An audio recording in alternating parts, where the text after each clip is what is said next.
मालूम नहीं, पता नहीं देश के इतिहास में ऐसा हुआ या नहीं हुआ, लेकिन अब हो गया। जानते हैं क्या सर, ये इनको जानते हैं सर, ये टीटी साहब है, सुरेंद्र सिंह टीटी साहब, ये भी मंत्री बने हैं। देश के इतिहास में जो नहीं हुआ वो लगता है इस बार हो गया। मालूम नहीं, क्या पता इससे पहले हुआ भी हो। ये आप ही के नेता हैं सुरेंद्र पाल सिंह टीटी, विधायक के प्रत्याशी हैं। शनिवार को इन्होंने मंत्री पद की शपथ ले ली। अभी प्रत्याशी हैं, विधायक नहीं बने हैं।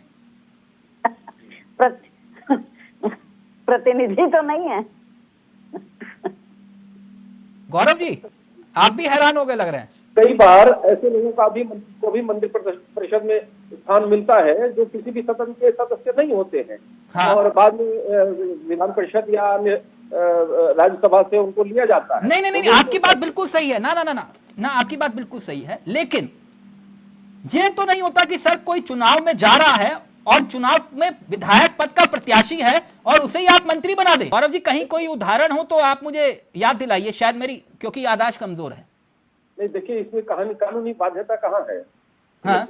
इसमें कहीं कोई संवैधानिक अगर बाध्यता हो, कोई रोड़ा हो इस प्रकार का, तो बताइए, कोई भी प्रत्याशी को बनाया जा सकता है। अगर मुख्यमंत्री समझते हैं कि इन्हें मंत्रिमंडल में आना चाहिए तो वो ले सकते हैं। नहीं सर, एक मिनट गौरव जी, आप बहुत बुद्धिजीवी। सर, राजस्थान की करणपुर विधानसभा सीट पर 5 जनवरी को चुनाव होने हैं, ठीक? और 5 जनवरी से पहले मंत्री पद की शपथ प्रत्याशी को दिलवाई गई है।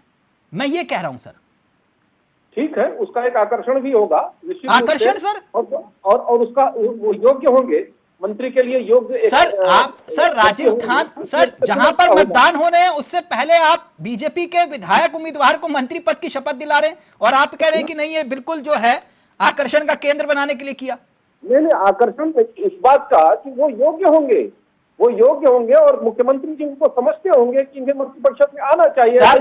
आचार संहिता लगी हुई है शुरू में। गौरव जी, आचार संहिता लगी हुई है, मतदान हुआ नहीं, उम्मीदवार विधायक नहीं बना और आपने उसे जो है मंत्री बना दिया। सर, मुझे इस विषय की डेप्थ जानकारी नहीं है तिलक जी, बहुत साफ मैं आपको बताऊं, लेकिन जो आज उसके आधार पर यही एकमात्र उत्तर है कि मुख्यमंत्री किसी को भी बना सकते हैं। आजाद भारत में कोई है ऐसा जहां पर ऐसा हुआ हो कि प्रत्याशी चुनाव लड़ रहा हो, उससे पहले उनको जो है विधायक बनने से पहले ही? तो निश्चित रूप से विपक्ष उसमें स्वतंत्र है, कानून में जाए, अदालत में जाए, उस पर ऑब्जेक्शन करे। ठीक है, ये कुछ ऐसे उदाहरण रख के जाना चाह रहे हैं कि इसके बाद लोग बताएं कि देखिए ये लोकतंत्र जो है वो भारतीय जनता पार्टी की गोद में बैठा था। नीचे विषय इसलिए गंभीर था क्योंकि राजस्थान में 25 मंत्रियों ने शपथ ली और टीम तैयार हुई, लेकिन शपथ में जो है वाकई में कुछ ऐसा हुआ जो अब विषय बन रहा है, सियासी पारा चढ़ रहा है उस पर। इसलिए मैंने गौरव जी से ये